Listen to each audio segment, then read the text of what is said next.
지금 보신 질문 뒤에 문제가 있습니다. 그거 저랑 같이 보기만 하면 돼요. 같이 볼게요. 답 고를 건 아니야. 다작품이 시험 범위가 아니기 때문에 굳이 답까지는 볼 필요 없고 우리 필요한 선지만 뽑으면 됩니다. 자, 1번에 선지 1번 보세요. 우리 4페이지 왔어요. 방금 그 프린트. 4페이지에 1번 문제 선지 1번. 가는 추상적 관념을 구체적 대상으로 표현했다. 이게 형식이죠. 이 형식은 맞나요? 이 설명은? 맞아요. 늙는다는 추상을 구체적으로 표현했으니까 맞아요. 하지만 답은 아닙니다. 왜냐면 뒤에 내용이 틀렸어요. 부조리한 사회 형식으로 아니요. 고발하겠다가 아니라 나이 먹음을 달관적으로 받아들였다라고 본 게 맞죠. 1번은 답이 아니었고요. 선지 2번 보세요. 나는 대구의 방식을 활용하여 아까 말씀드렸죠. 나에도 대구 있습니다. 하지만 뒤에 거 틀렸어요. 시적 대상이 갖고 있는 긍정적 속성을 예찬하고 있다. 자, 대상은 그 주출이 3대인데 이 3대가 갖고 있는 속성을 긍정적 속성을 예찬하고 있다? 아니죠. 화자를 속인 건데 어떻게 예찬하겠습니까? 2번 X. 자, 선지 4번 보세요. 선지 4번. 가와 나는 화자의 공간 이동에 따른 정서 변화의 추이를 중심으로 시상을 전개하고 있다. 자, 이거 맞지 않나요? 괜찮지 않나요? 네, 안 됩니다. 일단 가와 나 중에 공간 이동은 있긴 있어요. 나에만 있어요.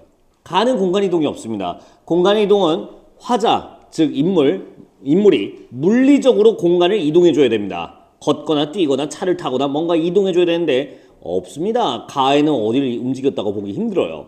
나는 근데 워렁퉁탕 뛰어갔으니까 공간 이동은 괜찮습니다. 자, 근데 뒤에도 이상한 말이 돼요. 정서 변화 추이를 중심으로 시상을 전개된다. 가는 정서가 변한 적이 없어요. 처음부터 나이 먹는 거 싫다. 근데 뭐 어쩔 수 없지 뭐. 나이 먹음에 대한 달관적 태도가 나와 있다 보시면 되고. 그래서 가에는 설명 안 되고요. 나는 근데 맞아요. 나는 기대, 실망, 달관 이런 정서의 흐름은 보이긴 합니다. 그래서 이 선지 4번은 나에만 적용되지 가에는 적용되지 않습니다. 선지 5번 보세요. 나와 다는. 자, 나만 생각하세요. 음성상징어 있었나요? 있었죠. 워렁퉁탕, 우당탕탕 이런 거 다 음성상징어였죠. 생동감. 네, 구체면 무조건 생동감입니다. 답은 5번이었어요. 그래서 네. 다에도 있었답니다. 다는 안 봐도 되니까 패스. 2번 문제 안 봐도 됩니다. 패스할게요. 4번 문제로 올게요. 3번도 안 봐도 돼요. 4번 보세요. 자, 선지 1번부터 가에서 거스를 수 없는 백발을 가시와 막대로 박으려는 상황이 부조화. 웃음 유발. 괜찮죠? 충분히 해악이죠, 이것도. 1번 비정상적이잖아요. 부조화잖아요. 그러니까 1번 맞고요. 답이 아니네요. 선지 2번. 나에서 님으로 확신했던 것이 주줄이 3대로 밝혀지면서 상황이 반전되는 것에서 웃음이 유발된다. 네, 이것도 당연히 해악 맞습니다. 웃음 맞습니다. 2번도 맞고요. 선지 4번 볼게요. 가에서 늙음이 오히려 빨리 다가온다는 것을 지름길로 오더라로. 계속 다에서 참새에게 쌀을 배불리 먹게 된 뒤 벼 두 대를 횡령한 것을 재치있게 표현한 곳에서 자, 다는 필요 없고요. 웃음이 유발된다. 맞습니다. 저 가에서 지름길로 온다라고 표현한 것도 당연히 재밌게 표현한 거 맞아요. 4번 요 가 설명 맞고요. 선지 5번 볼까요? 나에서 님을 만나기 위해 버선과 신을 신지 않고 허둥대는 모습을 자, 희화했다, 웃음 유발했다. 어때요? 이것도 웃음 유발해도 괜찮아요. 다 괜찮은 말들입니다. 뭐 참고로 답은 5번인데요. 다 설명이 틀렸어요. 네, 이건 신경 안 쓰셔도 됩니다. 뒤에 문제들 풀어오셨죠? 6쪽부터 25쪽까지 질문 처리해 드릴 건데 자, 질문한 요령은 이겁니다. 저 이거 틀렸어요는 질문이 아닙니다. 그거는 틀린 문제 정답률을 보고하는 거니까 그건 님들이 알아서 하시고요. 여러분들이 질문하실 건 2개. 해설을 봤는데 틀려서 해설을 봤는데 납득이 좀 안 된다. 혹은 납득은 됐는데 내가 고른 것도 맞는 것 같다. 요거 질문하시면 되고요. 아니면 나 이거 맞았는데요. 근데 이거 설명 한번 더 드려야겠는데요. 라고 하는 거. 요 2개를 질문해 주시면 되겠습니다. 좀 끊어서 가볼까요? 맨 처음에는 뭐란 질문 해주시면 되는데 저기 15쪽까지 질문 먼저 해주세요. 뭐란 FA까지 질문 받을게요. 11번 같이 볼까요? 얼른 와주세요. 11번. 네. 네. 이 선지 2번도 맞다고 생각하셨군요. 자, 교과서 해석 그리고 여러분들 프린트 해석을 따르면 모라는 언제 지나요? 5월. 계절이 어떻게 돼요? 예. 그러면 선지 2번. 봄이 지는 순간이 함께 있다. 아니요. 봄은 지는 게 아니라 지게 될 것을 곧 느끼게 해줄 시간 이렇게 해줘야 됩니다. 이 시에서 봄은 지는 시간이 아니에요. 지는 건 5월. 5월이 왜 여름이에요? 음력이야. 그러면 여름이 맞습니다. 그래서 봄은 지는 시간이 아니라 자, 피는 순간과 곧 지게 될 것을 암시하는 순간 이 두 가지가 공존되어 있어서 슬프고도 찬란하다고 해줘야 됩니다. 괜찮을까요? 그럼 2번 말은 좀 어색해지죠. 지는 순간이라고 해석하면 이상한 말이 됩니다. 잠깐만. 답 2번이지. 뭐들 고르셨어요? 지금 쓱 보니까 많이 틀렸다는 말 취소 다 틀리셨는데 지금 보니까 앞에 분들 뭐 4번, 5번 그런 거 골랐어요? 마지못해 고르셨죠. 네, 그래서 이거 이제 기본 낚시예요. 기본 낚시. 왜냐면 교과서도 그렇고 프린트도 그렇고 분명히 여름이라고 해주셨어요. 네, 그러니까 봄은 지는 시간이 아닙니다. 여름에 지긴 집니다. 지는 걸 생각나게 하는, 지게 될 것을 곧 오게 할 거라는 느낌을 주는 그런 시간입니다. 자, 또 질문 있을까요?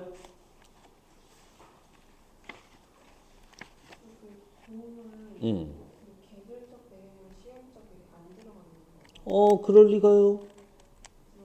그럼요. 계절적 배경이 아니면 뭘까요? 13번 문제 갑시다. 13번의 선지 4번이요.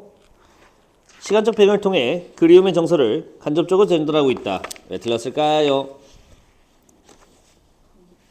네, 정서를 간접적으로 드러내는 게 아니라 이 시는 직접 제시돼요. 뭐랑 다르게 모란의 피까지 세트인 피천득의 은전하니까 다르게 이건 직접 제시됩니다. 그래서 좀 더 나 섭섭해 우옵내다. 보람이 서운케 무너져. 됐죠? 서운하다, 섭섭하다 충분히 직접 제시됩니다.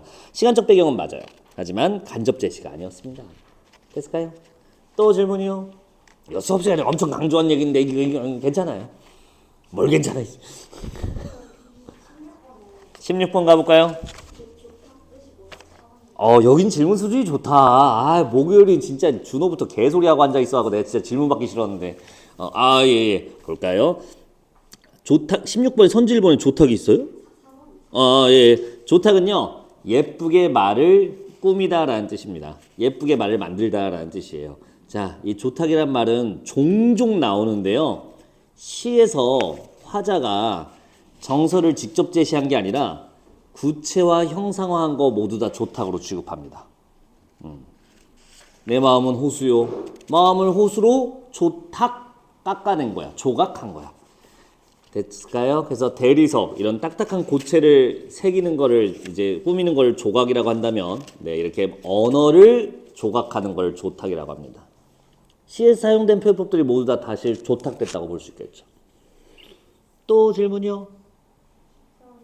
14번 같이 볼까요? 네.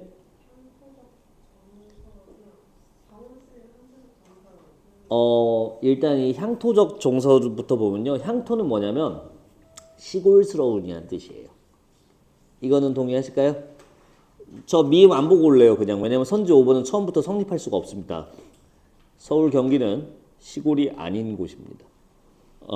그래서 예, 저 우옴내다는 아무리 봐도 표준어는 아닌 것 같아요. 맞아요.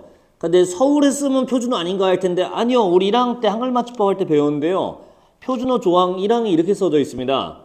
현대 교양 있는 사람들이 두루 널리 쓰는 현대 서울말 이걸 표준어로 한대요. 약간 서울 방언도 당연히 있습니다. 표준어가 아닌. 다만 서울은 시골이라 하긴 좀 그렇습니다. 시골은 아니에요.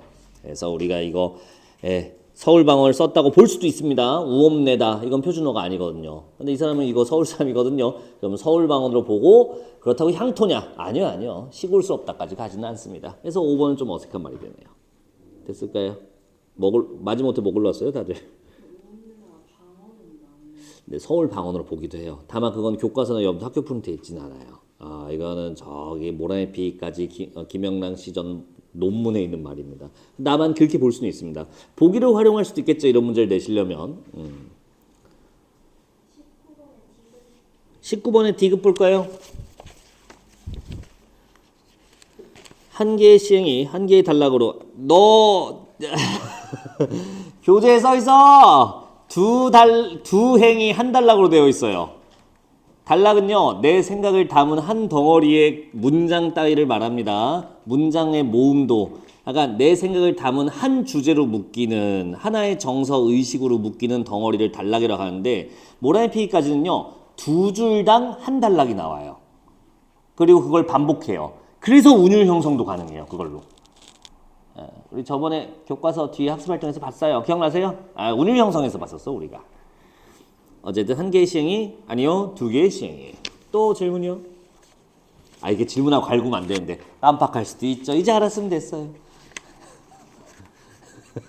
할 얘기 다 하고. 오늘 왜 이렇게 예민하지 나?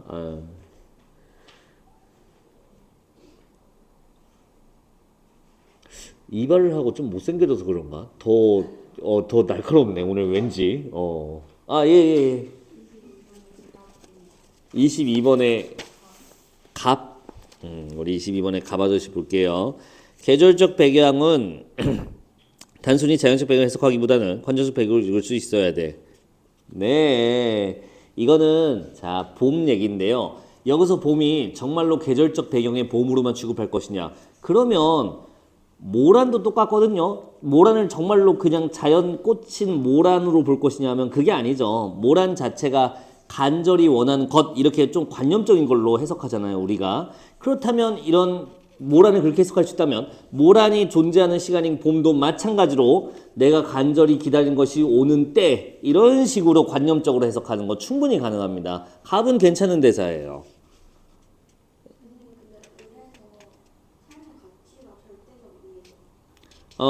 그게 아니라 이건 뭐냐면 순수시 탐미적 유미적에 대한 설명정입니다. 을은 이렇게 써 있어요. 우리 같은 문제 22번 을 맞죠? 시적 대상, 즉 모란이죠. 모란은 삶의 가치. 맞아요. 이게 삶의 가치와 관련된 내용이 담고 있는 시어예요. 나에게 가장 가치 있는 것, 나에게 가장 소중한 것, 이런 뜻을 갖고 있는데요. 이걸 뭘로 해석할 거냐? 일제강점에 대한 저항? 환경 파괴에 대한 고발? 아니요. 순수한 아름다움에 대한 추구. 내가 아름다움을 추구하다 보니 나온 게 바로 모란이야. 이렇게 된 거거든요. 그럼 모란은 무슨 의미로 해석할 수 있냐? 다른 게 껴들지 않는, 즉 오직 그것만 해당하는, 좀 더 있어 보이게 무섭게 말해서 절대적인 아름다움, 절대적인 미. 그걸로 해석할 수 있다. 그런 의미를 함축한다. 괜찮은 말이 됩니다. 이건 순수시에 대한 정의예요.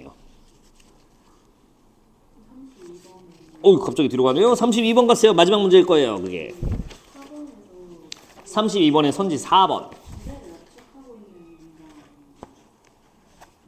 저 정도 이 정도 알파벳 2 말하는 거죠.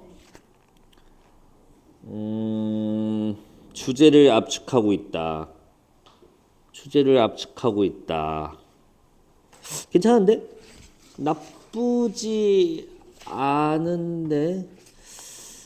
나쁘지 않아요. 주제 압축 괜찮습니다. 근데 이게 가장 적절하지 않은 거라서 그러면 뒤에 게 틀렸어요. 앞으로 일어날 일을 예측하게 하는 거는 안 됩니다. 예측하게 한다는 거는 이게 이제 암시라는 거예요. 예를 들어서 김봉수는 학원 일을 하기 싫어했는데 로또가 당첨됐다. 그럼 뒤에 일이 예측 가능한가요? 학원 일을 하겠어요, 안 하겠어요? 안 하겠군이라고 예측되죠. 근데 이 아저씨는요, 그냥 이게 갖고 싶었어서요 라고 말했단 말이지. 자, 그러면 이제 앞으로 무슨 일이 일어날지 예측이 되세요. 아무것도 없어요.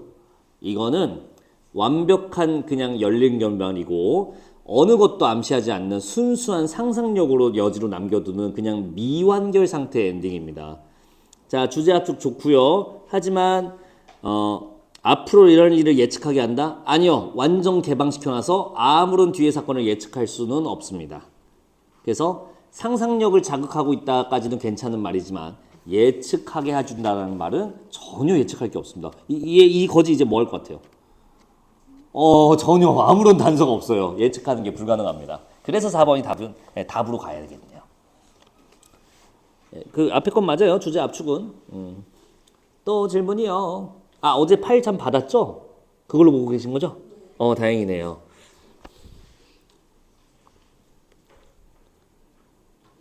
이배민 씨 질문 없으십니까? 다 나왔죠? 비슷하죠? 사람 생각하는 게 똑같아요. 없으세요? 넘어가도 됩니까? 김채영 씨도 없어요? 오케이. 그러면 뒤에 한 5문제 정도 있었죠? 저기 23에서 25 5문제. 근데 이건 질문 없더라. 일단 해봐요. 없나요? 그럼요. 옥토에 떨어지는 열매도요. 열매도 하강적입니다. 물론 이 시에는 대놓고 없는데 대놓고 뭐 떨어진다고 나와 있는 건 없는데요. 다만 이 열매는 결국에 어떻게 돼요? 떨어지고 그게 새로운 토양의 기본이 되고 열매하는 씨가 다시 나무가 되죠. 그래서 여러분들이 학교에서 순환적 구조로 배운 이유가 또 여기에도 있습니다. 떨어진 열매와 자 열매랑 같은 말이 뭐야 이 시에서? 눈물이요. 그러니까 똑같은 하강적 이미지로 배정해도 너무 괜찮습니다. 순환적 의미로 봐도 하강돼서 새로운 탄생을 의미하니까 괜찮고요. 순환으로 봐도 아니면 눈물과 같은 의미를 가진 말로 봐도 역시 눈물이 떨어지는 거니까 같이 하강으로 매겨도 됩니다. 어느 걸로 받은 하강밖에 안 나오네요. 열매가 상승하려면 어떻게 해야 될까? 없죠. 또 질문 없을까요? 25쪽까지? 자 일단 여기서 다 못 푼 문제 뒤에 남은 문제들 요거 다음 주 화나 수요일날 꼭 해서 갖고 오셔야 되고요. 이제 하나 더 드릴게요. 자 일찍 끝낸다는 말은 우리 킵해놓고 다음에 적용시켜 드릴게요. 오늘은 글쎄다. 좀 서둘러야 될 것 같은데.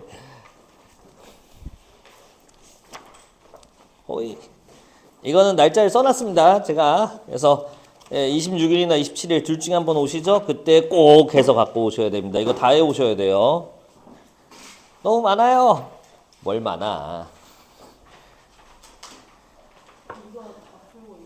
네네 그렇게 말하니까 되게 있어 보이지만 거기 남은 문제 20문제 정도밖에 안 남았고요. 여기 있는 문제 60문제입니다. 쫄 거 없습니다. 됐죠? 야 이게 뭐가 자 이게 왜 많다고 생각하시는 분은 왜 그런지 아세요? 전날하기 때문에 그렇습니다. 근데 저 이제 받아들여야 될 것 같아요. 저는 이제 여러분들께 이번 주 과제 90문제야 예를 들어서 그러면 하루에 30문제씩 3일만 하면 되겠다. 그리고 이제 알았어요. 여러분들한테 그런 일은 할 수 없다는 거. 이걸 3일 동안 30문제씩 3개 나눠서 해야지 이런 분은 없다는 걸 이제는 잘 알겠습니다. 그래서 적당히 내드릴 테니까 대신 지금 과제는 진도 나간 거를 확인할 수 있는 문제들이니까 여러분들이 한번 좀 자유롭게 한번 해보시고요. 나중에 진도 다 끝나면 모의고사로 나가잖아요. 그때는 하루에 하나씩 풀게끔 해드릴 테니까 지금은 진도 맞춰서 한번 많이 풀어봐봐요. 원래 처음 공부할 때 많이 푸는 게 좋습니다. 나중에는 이제 점검용이고. 지금 받으신 프린트는 미스터방 그리고 미스터방 변형 문제와 아까 했었던 우탁시조하고 이마오마학원을 사설시조 그거 변형 문제 30문제씩 실려 있어요. 그래서 요거까지 다음까지 해오셔야 됩니다. 학교에서 지금 나간 작품이 꽤 많기 때문에 조금은 우리가 좀 서둘러서 해야 될 것 같긴 해요. 부지런히 한번 해보자고. 내가 지금 뭐 해야 되나? 그리고 지금 나눠드린 프린트 봐야 되는데 거기 미스터방 있는데 학교 선생님이 미스터방 주셨더라고요. 프린트로 2파트 주셨는데 오늘은 그 중에 하나를 갖고 왔거든. 그거 학교 선생님이 쓰신 거 아닌 거 알죠? 어딘가 나왔던 문제를 분명히 긁어서 갖고 오셨을 텐데 어디서 복붙해 오셨을까 찾아보니까 이때 걸 쓰셨더라고요. 20년에 출판됐었던 21 수능 대비 수능 특강의 문학편에 실려있는 파트를 갖고 오셨어요. 똑같아요. 그거야. 딱 이거 갖고 오셨어. 나도 수정 안 해서 그냥 그대로 들고 왔어. 이걸 왜 풀어야 돼요? 여기 있는 건 이걸 왜 봐야 돼요? 학교 선생님이 이번 시험 내실 때 그걸 보고 내겠다는 거거든. 그럼 우린 뭘 해야 되나요? 그 수능 특강에 실려있는 문제를 풀 건데 근데 님들 이미 풀었대요. 저기 5쪽 지금 받으신 분이 또 5쪽 이거 풀었나요? 아, 그럴 줄 알고 이거 변형 문제 뒤에 30개 갖고 왔으니까 재밌게 풀어보세요. 오늘은 일단 미스터방 요것만 하고 그리고 마무리할게요. 오늘 여기까지만 하면 될 것 같아요. 시간이 그거 하면 될 것 같습니다. 와, 재밌을 것 같지 않습니까? 다들 표정이 괜찮은 것 같아. 해보자고. 아, 힘들어. 아, 참 이거 줘야 되는데. 여러분들 이거 나 읽기 싫은데 이거 내가 읽어야 돼 이거. 아, 읽어야지. 소설하기 싫어. 나 소설 읽는 거 진짜 싫어하는데. 시는 내가 해주겠는데 뭐 집순장수 아들인 방산복 30이 다들 무슨 살이 그런가. 봐봐. 몇 개만 짚어드릴게요. 몇 개만. 내가 조사해온 거. 신기루 장수를 하고 있었대요. 앞부분 줄거리 두 번째 줄 볼래요? 헌신을 고쳐준 신기루 장수인데 이 사람이 어떤 사람인 거야. 원래 뭐 직업에 귀천은 없지만 그 당시 때 누구나 쉽게 할 수 있는 일인 신발 수선 일을 했나 봐요. 그래서 보잘것없는 인물이었구나라고 보는 거고요. 자, 중요한 건 그 앞부분 줄거리 넘어가서 첫 대사. 앞부분 줄거리 다음 이제 본문 들어갔을 때 첫 대사 우라질 독립이 배부른가 이게 핵심입니다. 자, 이게 방산복 즉 이 작품의 주인공이죠. 주인공에 대한 서술자의 태도가 나타나요. 괜찮죠? 어떻게 나타나는 걸까요? 이 대사 자체가 비정상적이에요. 당연히 식민지 치하에 식민지 지배를 받았던 피지배 상태였던 식민지 백성이었던 방산복 씨는 조국이 회방됐으면 당연히 독립이군, 영광스럽군, 기쁘군, 이날을 기다렸군, 이제 열심히 또 살아봐야지 이런 얘기가 나와야 되는데 독립이 날 배부르게 해주는 건가? 독립이 나랑 뭔 상관인가? 이런 얘기를 하고 있어요. 이 대사는 정상적인 게 아닙니다. 그렇다면 왜곡이 들어가 있고요. 그때 이건 작가가 쓴 거잖아. 작가가 이 대상을 왜곡시킨 이유는 우호적으로 보고 있어요? 비판적으로 보고 있어요? 비판적으로 보고 있는 거 괜찮죠? 그럼 이건 뭡니까? 바로 풍자로 들어갈 수 있겠는 거죠. 미스터 방이 여러분들이 받은 이유, 풍자를 설명하기 위해 학교 선생님이 갖고 오신 거예요. 대상에 대한 비판적 태도를 보여줘요. 자, 근데 저는 여기서 하나 더 나갑시다. 비판적인 태도를 작가가 간접적으로 제시한 거야? 직접적으로 제시한 거야? 직접? 참 잘 생각해봐. 아니야, 잠깐. 내가 지금 주어를 내가 좀 대충 말했어. 작가의 의도를, 인물에 대한 비판 의식을 직접 제시한 거냐, 간접 제시한 거냐인데, 직접 제시하면 이거야. 저 나쁜 놈. 어떻게 저런 말을 하지? 이게 직접 제시야. 근데 이 대사만 딱 꺼내고, 별말 하나요, 서술자가? 아무 말도 안 해요. 그냥 넘어가요. 자, 이게 바로 간접 제시죠.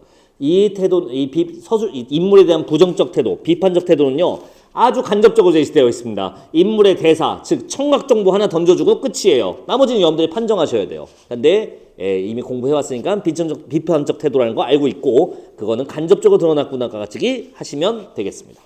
이거 무슨 말인지 이해했죠? 간접 직접 엄청 많이 하잖아.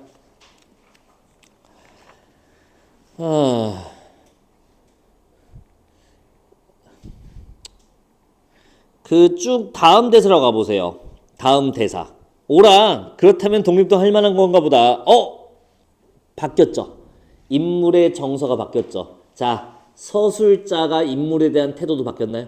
그건 아니죠. 인물의 정서가 바뀐다고 그 인물에 대한 인물에 대한 평가, 태도가 바뀌는 건 꼭 아닙니다. 인물의 정서는 바뀌었지만 작가 혹은 서술자의 비판의식에는 변함이 없어요. 그 정도 하나 봐주시면 되고. 근데 이유는 뭘까요?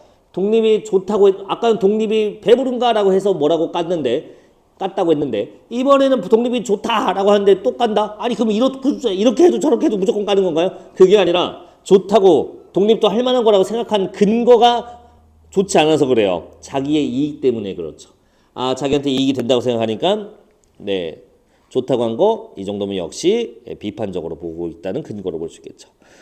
자, 됐죠? 그 아래 얘기는 뭔지 알겠죠? 이제 바가지를 씌워서 막 물가를 올려서 돈을 받아서 좋을 줄 알았는데 사실 자기가 납품받는 재료 값도 똑같이 다 올라서 자기한테 남는 거는 다를 게 없다. 그러니까 독립이 또 자기랑 상관없다는 얘기를 하면서 술이나 먹으러 가죠. 여기까지. 뒤에 그 미국 병정들이 나오고 얘들이 이제 기득권인 거 괜찮죠? 그리고 방산복이 이 군인들한테 하는 거고. 자, 어디 보시냐? 이쪽에 맨 밑에서 네 번째 줄. 이쪽 맨 밑에서 네 번째 줄. 그러나 슬픈 진저. 이거 여기다 체크. 그러나 슬픈 진저. 쓰세요. 서술자 개입이요. 자, 요거는 이제 학교 선생님하고 나하고 생각이 좀 다른데 학교 선생님 따라갈게. 이건 원래 일단 내 생각 먼저 드립할게. 들어봐. 서술자의 개입 맞아요. 서술자가 들어왔어요. 작품 속에. 어떻게 들어왔냐면 다른 사람, 다른 인물의 심리를 자기가 전달해 주죠. 서술자가 슬픈 게 아니야.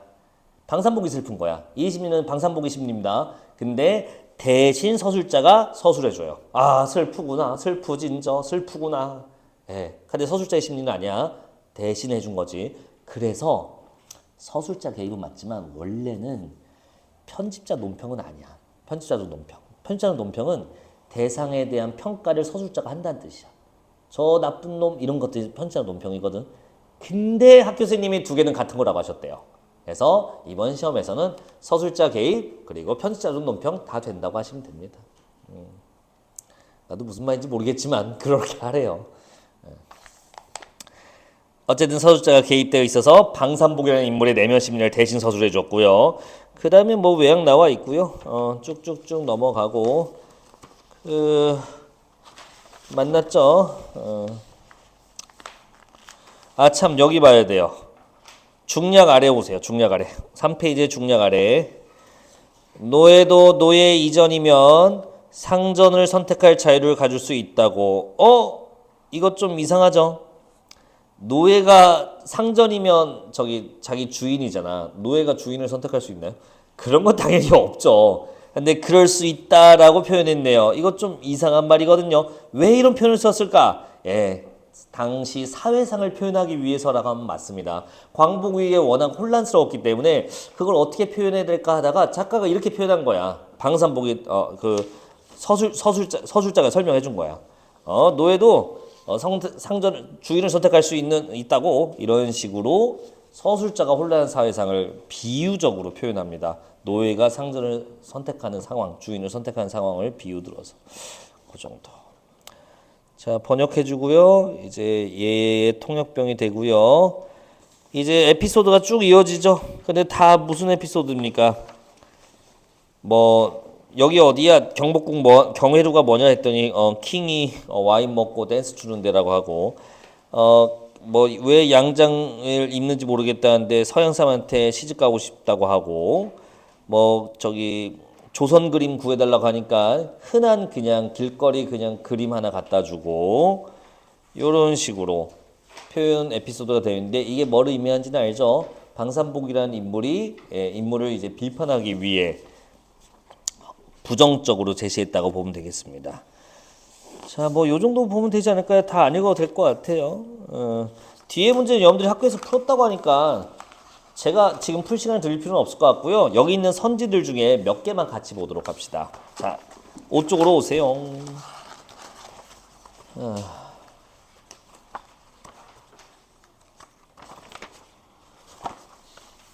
일단 1번 답인 건 다들 아실 거고요. 제가 말하고 싶은 건 이거예요. 저기 선지 2번 보세요. 1번의 선지 2번. 공간적 배경을 상징적으로 형상화하여. 자, 요게 형식이거든요. 맞나요? 아니요. 여기 나온 공간적 배경 뭐 있었을까요? 있긴 있어요. 뭐 있게? 종로 있어요. 종로. 근데 종로가 뭔가 상징화되어 있던 건가? 어떤 다른 함축적 의미가 있나? 아니죠. 그러니까 형상화라는 말은 여기서 들어가면 안 됩니다. 2번 선지 좀 어색한 말이 돼버리네요. 그럼 괜찮죠. 공정적 배경을 구체적으로 제시했다. 구체적 지명을 제시했다. 다 맞는 말이야. 하지만 무언가 의미가 함축되어 있는 공간은 아니에요. 형상화됐다고 보기엔 좀 힘들겠습니다. 그래서 2번이 어색한 말이 되고요. 넘어가 될까요, 이거? 나머지는 됐죠. 뭐 안 어렵지 않냐? 좀 쉽던데. 나 가고 싶어서. 자, 이거 학교에서 풀어봤다 가니까 제가 더 말씀드릴 건 아닌 것 같습니다. 다 풍자 비판적인 거니까 보시면 될 것 같아요. 자, 저번 주 드렸던 과제 남은 거와 오늘 드린 과제 요거 통으로 다 답과 해설 다 있는 거 아시죠? 공부해와서 갖고 오시면 다음 주에 간단하게 질문 처리해드리고 새 과제 드릴게요. 다음 주는 교과에 있는 작품들 좀 많이 나갈 거니까 이거 항상 잘 갖고 오시고요. 그러니까 다음 주에는 총 3개를 갖고 오셔야겠네요. 이렇게. 오늘 여기까지입니다. 고생하셨어요. 약속을 지킨 것 같네요.